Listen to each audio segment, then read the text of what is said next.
bangga nggak pakai seragam ini? Ya bangga lah, karena kan yang memakai seragam ini saya merasa derajat keluarga saya itu lebih tinggi, terus terutama kepada diri saya. Kalau kamu bangga nggak? Tentu saja, saya juga bangga dong pakai seragam ini karena ini cita-cita saya dari kecil untuk mengabdi kepada negara dan melayani masyarakat. Setiap pelayan publik memiliki motif yang berbeda-beda agar dapat mendorong mereka dalam melayani masyarakat. Nah, pada kesempatan kali ini, izinkan kami kelompok 5 untuk menjelaskan materi mengenai motivasi pelayanan publik. Menurut Perry dan Mondingham, pada tahun 2008, motivasi pelayanan publik adalah suatu dorongan yang dimiliki oleh setiap pelayan publik atau setiap pegawai negeri sipil untuk dapat berbuat baik kepada orang lain dan mengabdikan dirinya kepada negara dan masyarakat umum. Kemudian ruang lingkup dari motivasi pelayan publik ini terdiri dari kepercayaan, sikap, dan motivasi untuk lebih mementingkan organisasi serta negara dibandingkan pribadinya.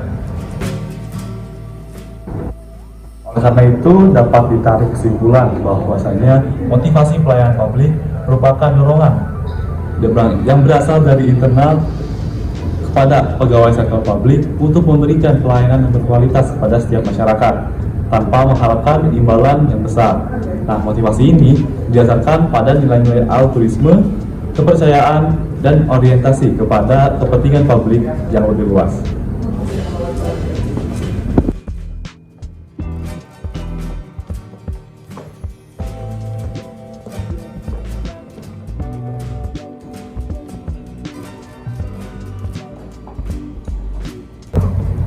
Kalian tahu nggak bahwasanya kalau motivasi publik itu memiliki 4 dimensi. Nah, yang dimensi pertama ini yaitu ketertarikan pada pembuatan kebijakan publik. Nah, kalau di dalam masyarakatan, ini mengacu pada para pembina tugas masyarakatan di dalam proses pembuatan kebijakan yang berkaitan dengan penegakan hukum dan rehabilitas masyarakat. Nah, ketertarikan ini memotivasi mereka untuk terlibat aktif di dalam pengambilan keputusan yang berdampak bagi pelayanan publik yang mereka berikan. Nah, kalau yang kedua itu aku tahu, dimensi kedua itu komitmen pada kepentingan publik dan kewajiban sipil. Nah, petugas masyarakat memiliki komitmen tinggi terhadap kepentingan publik yang cenderung lebih peduli dan bertanggung jawab dalam melaksanakan tugas mereka sebagai pelayan publik. Mereka melihat pelayanan publik sebagai bagian dan tanggung jawab dari kewarganegaraan mereka. Betul tuh. Nah, kalau dimensi ketiga adalah pesan simpati dan empati. Ini mencerminkan rasa simpati dan empati tugas kemasyarakatan terhadap narapidana yang mereka layani. Rasa empati yang tinggi memotivasi mereka untuk memberikan pelayanan dengan lebih baik dan membantu dalam proses rehabilitasi narapidana. Yang terakhir, kamu tahu nggak ini? Oh, mengenai diri kan, petugas masyarakat yang memiliki motivasi pelayanan publik yang kuat bersedia untuk berkorban demi kepentingan publik, dan tugas mereka sebagai pelayan publik, mereka siap untuk mengorbankan waktu, tenaga, dan sumber daya lainnya demi memberikan pelayanan yang terbaik kepada narapidana dan masyarakat secara umum. Nah, betul tuh. Keempat, dimensi motivasi pelayanan publik ini mencerminkan sikap-sikap seperti mendahului kepentingan umum, rela berkorban, keyakinan moral, patriotisme, tanggung jawab, kesetiaan, dan ketulusan. Nah, dimensi-dimensi inilah yang dimana dapat membentuk landasan motivasi pelayanan publik petugas kemasyarakatan dalam menjalani masa tugasnya di lembaga kemasyarakatan.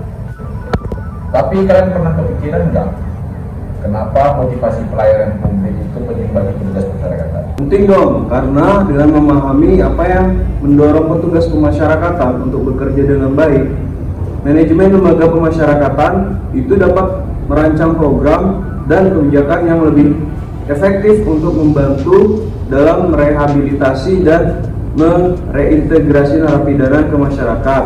Nah, ini berarti bahwa pemahaman yang lebih baik tentang apa yang memotivasi mereka bisa membantu meningkatkan efektivitas pelayanan yang diberikan kepada narapidana.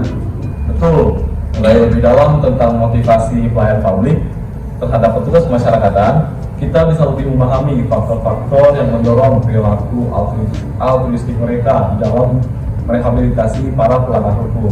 Nah, tentunya ini dapat membantu dan memperkuat komitmen petugas pemasyarakatan di dalam memberikan pelayanan yang terbaik kepada narapidana.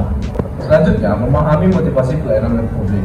Petugas pemasyarakatan juga dapat meningkatkan kesejahteraan dan kepuasan kerja mereka. Dengan mengetahui apa yang mendorong motivasi mereka, manajemen dapat menciptakan lingkungan kerja yang mendukung dan memotivasi petugas untuk terus memberikan pelayanan yang terbaik. Terakhir, eksplorasi tentang motivasi pelayanan publik petugas pemasyarakatan dapat membantu dalam memperkuat upaya reintegrasi sosial narapidana ke masyarakat. Petugas yang memiliki motivasi pelayanan publik yang kuat cenderung lebih peduli dan berkomitmen dalam membantu narapidana untuk memperbaiki perilaku mereka dan menjadi anggota masyarakat yang produktif. Wah, ternyata motivasi pelayanan publik itu sangat penting ya. Apalagi seperti kita ini yang nantinya akan menjadi ASN di bidang pemasyarakatan. Terima kasih ya teman-teman. Semoga kita bisa jadi ASN yang memberikan pelayanan prima untuk mengabdi pada negara.